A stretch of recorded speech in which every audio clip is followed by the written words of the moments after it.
I just wanted to make a little video real quick. Been working on this for quite some time.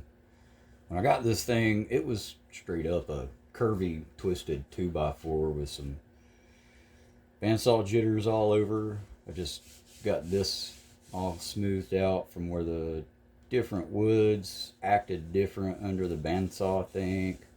So I finally got these spots where the three pieces come together. Got them nice. Getting my curve all the way around the edges nice, where there's no hard cut edges showing. Nice and smooth. 220 is all I've been using.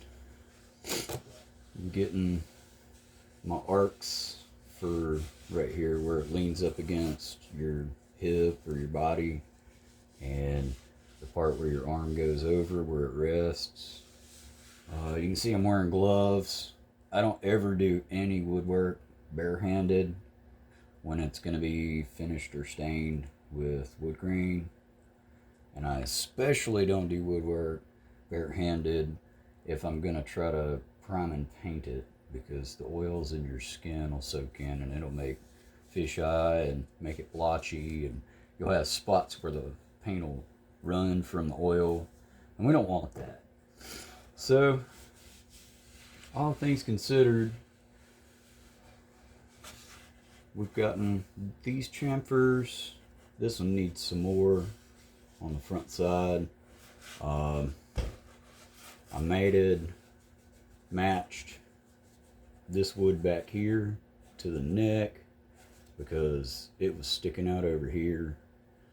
I squared off this pocket right, this edge in the pocket right there, and yeah, hard to believe how many hours I have just spent over the last 5 days shaping and detailing the corners of all of this, because when you first get them, it's literally, it's a 2x4. So there is some finish work and sanding that needs to be done before you go to put it together, painted and finished. Just if you want to, just know that the way that you get it's pretty square. Everything's pretty square. Not this square, but pretty square. For instance, one set that I haven't touched this corner or that corner or this top. So that's how squared off everything is when you first get it. There's all kinds of flats up in here that you need to smooth out, and we're getting close. It's like I said, it's hard to believe how many hours has gone into not that much.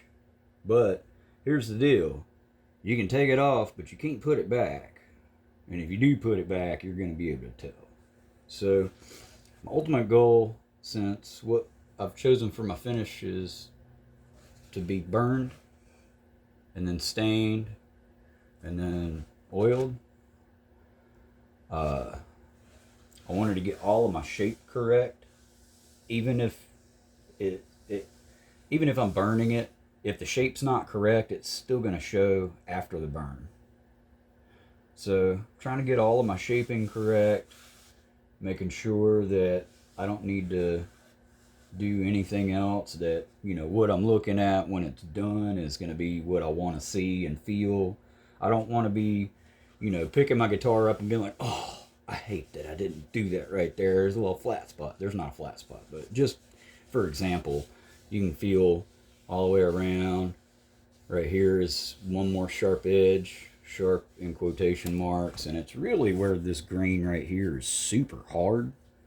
And I've spent at least an hour and a half just working this and this just here. So give you an idea of what we're looking at now. We're getting closer to a final shape. I think I'm pretty close to taking this thing apart and burning it.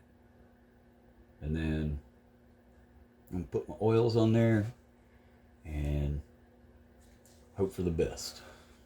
Looking for a green to yellow, and then burn, burn, green,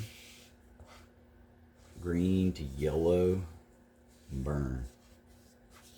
And then I'm thinking for the neck, I don't know, I'm going to be seeing the top. So I've been thinking if I just burn down the middle and then pull these edges out real good, I can throw some green stain into the edges, into that black, so it would go black to green. And I'm doing everything up to 220 just because this is not going to be a full finish. Like if I was going to sand and paint or, you know, some other process, I'm just going up to 220 because what's going to end up happening is I'm going to burn this thing and then I'm going to hit it with a rotary flap wheel, like a light or a medium grit, and it's going to pull all the carbon out that the burn made, and it's going to create lighter and darker shades. Lighter where it pulls all that carbon out and you get those dark lines, tiger stripes in your grain. Your knots will start showing up, so that by the time we end up getting this thing oiled and finished, it'll be super dry, ready to accept all the oil that you can throw at it. I'm going to use boiled linseed oil, let it set up, kick off, and polymerize, and make for a good outer coat finish without having paint. And that way I've got a fully wood guitar that is also protected from moisture and you know, hopefully be a decently dense outer coat, because the more dense it is, the better it sounds. But also, usually the more dense it is, the heavier it is. Well, with this consideration, it's not going to be enough weight to add anything, so it's not a problem. If you ever seen Parker Lewis Can't Lose, missed that show. Memories of the early 80s. Actually, no, that was the 90s. Early 90s. Sorry, my bad. Anyway, here we are. Starting to get smooth and curvy and looks like a lady. Oh, the other thing. I noticed that this body is routed for HSH, humbucker, single humbucker. And I thought about doing humbucker, single humbucker. But my buddy Sean's got some old, I think he said that they were old Gibson humbuckers. And that if he was going to do it, that he would do one of those on the bridge and then a single. So a single humbucker might end up being what we do with this. And that's going to be really fun with the Wowie bar. Woo! So yeah, this is where we're at. Hope y'all are having a good day. And if you're doing a guitar, just know there's going to be some hours involved in shaping and sanding, but I'm getting really close to pulling this neck back off and getting towards doing my burn for finish, and I cannot wait. Oh man, I can't wait.